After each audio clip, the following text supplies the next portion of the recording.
The last video was about 6 principles of art that can make any art better if used consciously.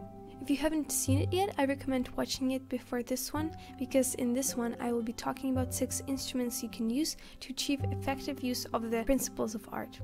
And the 6 instruments are lines, forms, positive and negative textures, color, contrast, size and proportions.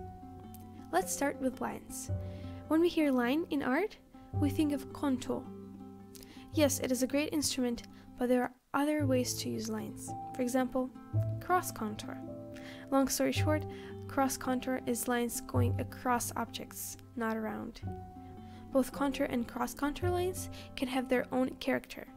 They can be soft, hard, saturated or transparent, thin or fat, chaotic or neat, and choosing the right kind of line is pretty important. For example, soft semi-transparent lines can convey a feel of a dream. Hard chaotic lines convey intense feelings, and thin, gentle lines convey elegance. So choosing a right kind of line is a powerful tool. Apart from visible lines, there are 3 interesting types of invisible lines: a line of movement, psychological line, and implied line. A line of movement can go in the direction of physical motion. It is great to start figure drawing from a line of motion. An implied line is created by placing objects in a way that our mind connects them in a line.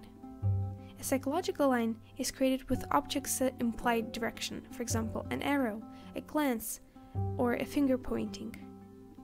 So why do we need all these lines? Invisible lines can serve many purposes: put artwork together, direct viewer's eye in right direction, and create interesting compositions and shapes. Shape, by the way, is the next instrument. I think you all know what it is, but there is one thing that probably not all of you know. Shapes are not only created with objects, but also with space between objects. Long story short, shapes are created with positive and negative space. Positive space is things, characters, and objects on your art. Negative space is everything that is between your objects. In other words, your background. It is hard to tell what makes shapes beautiful, but personally I would say that the simpler and the more organic, the better. An interesting thing is that shapes can be created with multiple objects, or sometimes the whole composition can create a shape. Another instrument is textures. Today I want to mention textures of materials and objects.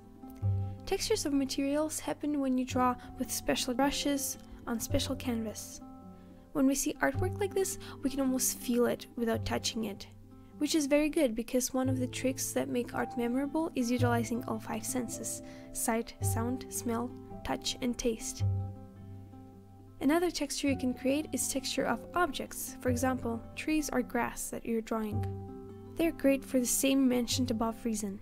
Your textures can be very subtle, but if they can just help the viewer to distinguish one material from another, that's already great. They can also be very pattern-like. By the way, about patterns and textures, they attract attention. Details in general attract attention. So add more textures and patterns on primary elements and less on secondary elements. The next powerful artist's tool is color. Firstly, some colors are symbolically meaningful. Secondly, colors create unity in a piece if the color palette is handled correctly.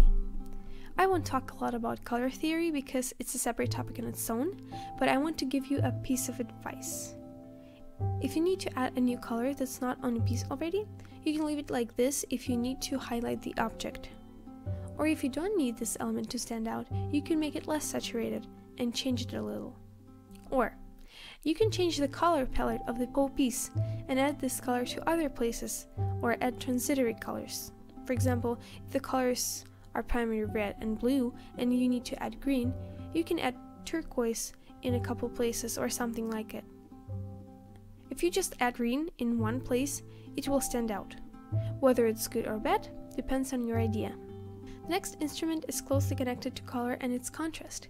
It serves the same purposes as color, and the main secret of contrast is that it attracts the eye. The more the contrast, the more attention the spot attracts. Contrast is sometimes hard to see clearly with colors, so make sure to make your art black and white sometimes. When you do that, make sure that background is less contrasted than objects closer to the viewer. Firstly, because you want your viewer to pay attention to main elements and characters, and secondly, because the atmosphere softens dark colors that are far from us. Another thing that you can look for when you turn off colors is merging colors. The same brightnesses, even if they have completely different hues, merge when converted to black and white, and that's not good. The last instrument is size and proportions. We often forget about this one and underestimate it. What we usually see is that the main character takes 70 to 30% of the artwork. But what if the character takes 90% of the artwork? Or what if the character only takes 10%? The results are very interesting. Also, size can be used to highlight an element by making the size of an element different from others. So contrast also works with proportions. And the last thing that I want to mention about size is that it can have symbolical meaning. For example, you can convey a feel of pride, or royalty, or meekness, or loneliness. So keep that in mind. And I think that this is it for the instruments of artists that can be used to make any art better.